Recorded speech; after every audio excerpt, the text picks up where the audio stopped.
So you want to know how to actually make your videos stand out.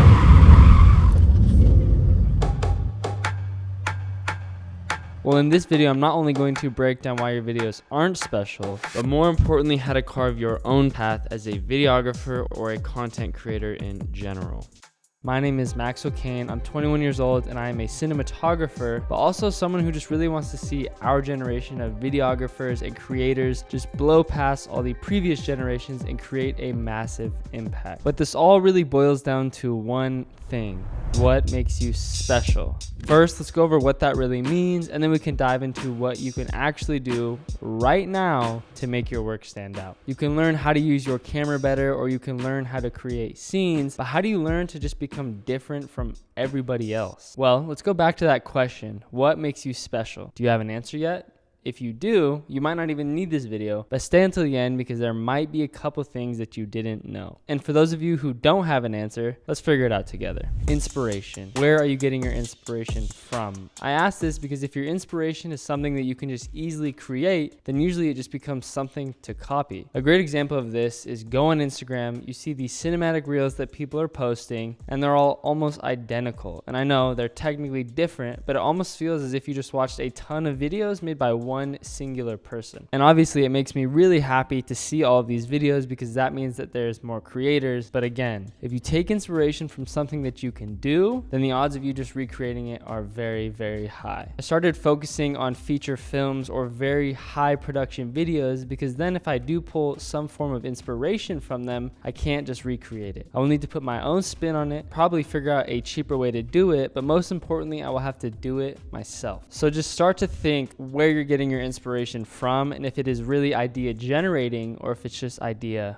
replicating. Specializing. It's in the name. You need to specialize. And we all know how much effort it takes to make a video. Pre-production, production, editing, color, sound design, so many different steps. Pick one. I know what you're thinking, but trust me on this.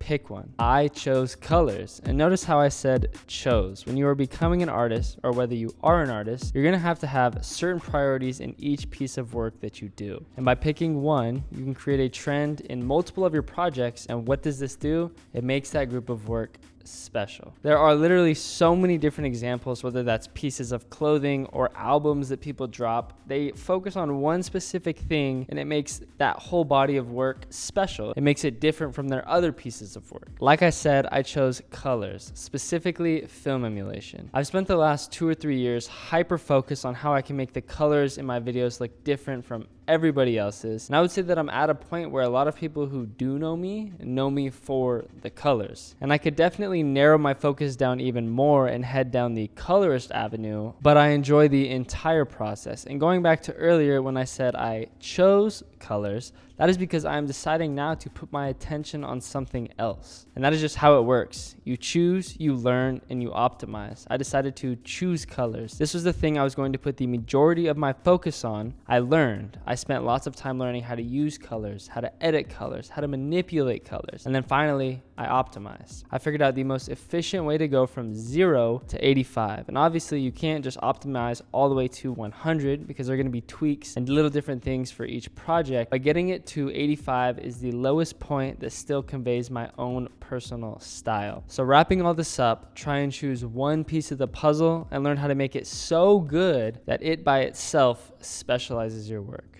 And then do it again. Don't get bored. The minute you get bored, you stop trying to make your work your work. I've fallen into this trap so many different times where you build something special and then you love it, whether this is a new editing style or a new genre of videos, that you just stop trying. It almost just becomes second nature. For example, I noticed this within my own videos. I would make a certain style of reel for a client. They would like it and I would like it, and so we just run with it. We're both happy. It's easy for me to make. Why would I change that? I wouldn't. And that's the problem. I was so wrapped in this comfortable bubble that I didn't innovate whatsoever. And you can all probably guess what this led to.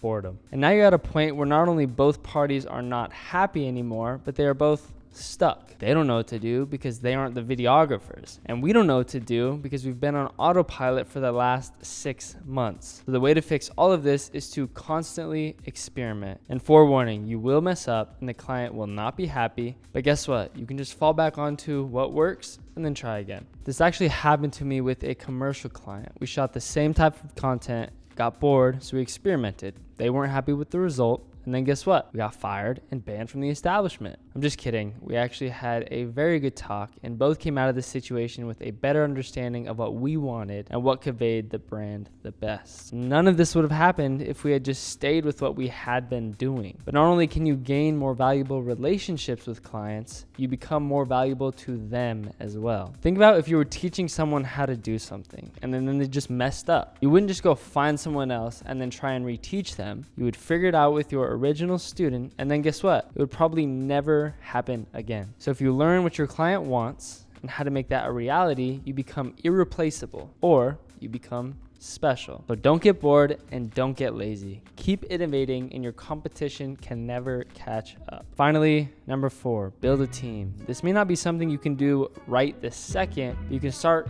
thinking about it. Going back to the second tip, specialization, imagine if you had your main focus and you found someone else with their main focus. Let's say yours is editing and theirs is sound design. Well, now your videos have better editing and better sound design. And this is obvious. We know that a team helps elevate the entire project, but I think the disconnect is when people stop thinking about the whole project. They think about their piece and they don't want it to be outweighed by someone else's piece. Because what if your editing is decent, but their sound design is great? Then the way I see it is now you have a piece where the editing is elevated by the sound design, therefore elevating the entire project. So don't get caught up in who's better or what's more important. Think about walking towards a common goal and then making the best art that you possibly can. Become one of one. Don't replicate, create your own path. But remember, the most important thing is to make sure that you're having fun. Because you're having fun, it makes everything so much easier. Thank you all for watching all the way until the end, and sorry for missing an upload last week. Hopefully this one made up for it. But also definitely go check out my other channel where I will now be posting my vlogs, because I'm not going to be posting them on here anymore. But I will see you guys all next